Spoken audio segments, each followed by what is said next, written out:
നമസ്കാരം. കേരളീയം എന്റർടൈൻമെന്റ് ന്യൂസിലേക്ക് സ്വാഗതം. തിരിച്ചെത്തിയ സിജോ താൻ ചികിത്സയിലിരുന്നപ്പോഴുണ്ടായ കാര്യങ്ങളെപ്പറ്റി പറയുന്നുണ്ട്. ഏതാനും നാളുകൾക്ക് മുൻപൊരു വീക്കെൻഡിൽ താൻ പുറത്തെത്തിയതിനെ കുറിച്ചാണ് സിജോ പറയുന്നത്.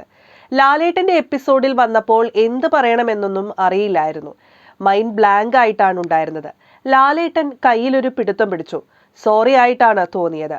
സാക്ഷാൽ ലാലേട്ടനാണ് സോറി പറഞ്ഞത്. പിന്നീട് ലാലേട്ടൻ എൻ്റെ കയ്യിൽ അമർത്തിയൊരു പിടിപിടിച്ചു. അന്നെനിക്ക് കിട്ടിയ ഒരു എനർജി ഉണ്ട്. എൻ്റെ ലൈഫിൽ അവസാനം വരെ അതുണ്ടാകും എന്നാണ് സിജോ പറഞ്ഞത്. ചികിത്സയിലായിരുന്നതിനെ കുറിച്ചും താരം പറയുന്നുണ്ട്. ട്രിപ്പിട്ട കൈയായിരുന്നു എൻ്റേത്. വായിൽ ഒരു കെട്ടുണ്ടായിരുന്നു. സംസാരിക്കാൻ പരിമിതികൾ ഉണ്ടായിരുന്നു. 10 ബാൻഡേജാണ് വായിലുണ്ടായിരുന്നത്. വാ തുറക്കുമ്പോൾ ഓട്ടോമാറ്റിക്കായി അടഞ്ഞു പോകുമായിരുന്നു. സ്ട്രോ ഉപയോഗിച്ചാണ് ആഹാരം കഴിച്ചുകൊണ്ടിരുന്നത്. 2 ആഴ്ച അങ്ങനെയായിരുന്നു എന്നാണ് സിജോ പറയുന്നത്. Entertainment desk, Keraleeyam.